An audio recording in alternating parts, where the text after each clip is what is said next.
बिस्मिल्लाहिर्रहमानिर्रहीम। अल्लाह के नाम से शुरू जो बड़ा मेहरबान नहायत रहम वाला है। तलाक़ के 1.5 साल बाद मदीहा रिज़वी ने दूसरी शादी की ली। नाज़रीन किराम, अगर आपने मेरे चैनल को सब्सक्राइब नहीं किया तो सब्सक्राइब कर दें और लाइक ज़रूर कीजिएगा। मारूफ़ अदाकारा मदीहा रिज़वी ने तलाक़ के 1.5 साल बाद खामोशी से दूसरी शादी कर ली। उनकी शादी की वीडियो वायरल हो गई।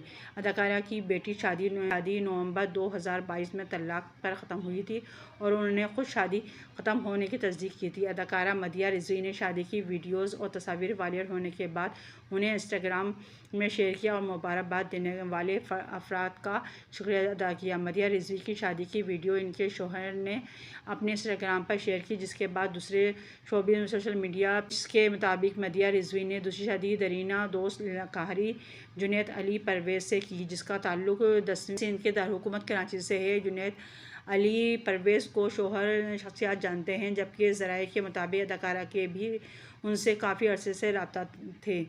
दोनों की शादी की वीडियो वायरल होने के बाद शौहर शख्सियत समेत मद्दाहों ने उन्हें मुबारकबाद पेश की और उनकी नई ज़िंदगी के लिए नई ख्वाहिशात का इज़हार भी किया। इस कबल उन्होंने 2014 में अदाकार नुमान से शादी की थी। उनकी पहली शादी महज 8 साल ही चल सकी। जोड़े को 2 बेटियां भी थी हैं। मदीहा रिज़वी ने अप्रैल 2022 में फौजिया मैगज़ीन को दिए गए इंटरव्यू में बताया था कि शादी से कबल इनके और नुमान के दरमियान 11 साल तक दोस्ती रही और नुमान की कई साल तक उन्हें शादी की पेशकश करते रहे थे, मगर वो नहीं मानती थी। ऐसे करम अगर आपने मेरे चैनल को सब्सक्राइब नहीं किया तो सब्सक्राइब कर दें, बेल आइकन पर ऑल कर दें ताकि हर आने वाली वीडियो का नोटिफिकेशन सबसे पहले आपको मिल सके। अल्लाह हाफिज़।